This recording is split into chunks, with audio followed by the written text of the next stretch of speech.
Hey everyone, welcome back to another beer review on Cheer Beers. And on this review, we're looking at Labatt Blue, imported from Canada.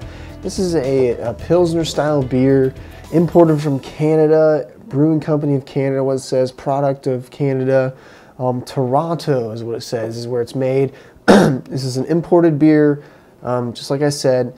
I've had it before. I don't really remember it too much, but let's go ahead and get into Labatt Blue. On the pour, you can see it's really just like our typical American macro lagers. Same exact color, ton of carbonation. This one is maybe a little more gold than the other ones. The head is, you know, same white thin head. It's kind of sticking around on this. Let's give it a smell. Wow, very grainy, a lot more grainy than, you know, maybe a macro usually smells like. Grain is just the upfront, the very first thing I get, and I get a lot of it. Yeah, nothing, not too much else. Maybe a little grassiness to it. It's a weird smell. I didn't think it was going to smell like this, but it's a huge grain smell.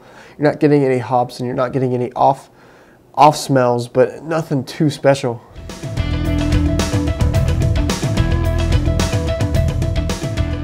Here we go. Cheers. Now the taste really follows up with that graininess that I got in the smell. It's just this, you know, this overlying grain taste throughout the whole thing. There's not much of a hop bitterness at all. No, there's no hop bitterness at all. It's super carbonated. There's nothing off-putting about it. It just has a unique flavor that I don't, you know, I thought I was going to get. I thought I was getting just the typical macro lager taste, but this is a little bit different. I wouldn't say it's better. It just has a different aspect to it. Yeah, super grainy, but very refreshing.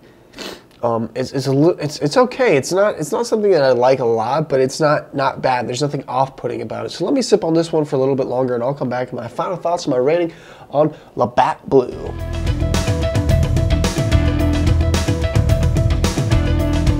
Okay, back here with my final thoughts, my rating on Labatt Blue, a beer imported from Canada. I noticed on the bottle it said this comes in an 11.5 ounce bottle, which is interesting.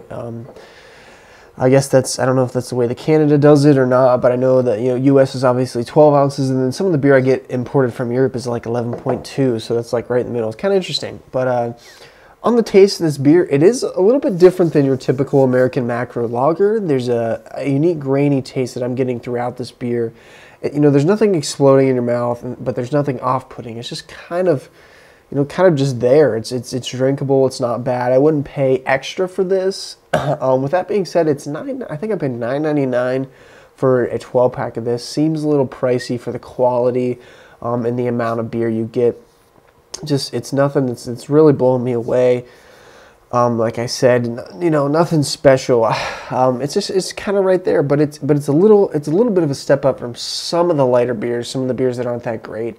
So I'm going to give Labatt Blue a 3 out of 10 on my scale. The macro scale maybe gets like a 6 out of 10. So maybe if whatever I give the macro beer, whatever I give the beer on my regular beer scale, maybe double that for the macro scale, I guess. But 3 out of 10 on my scale. If you've had this beer, let me know. Comment, rate, subscribe.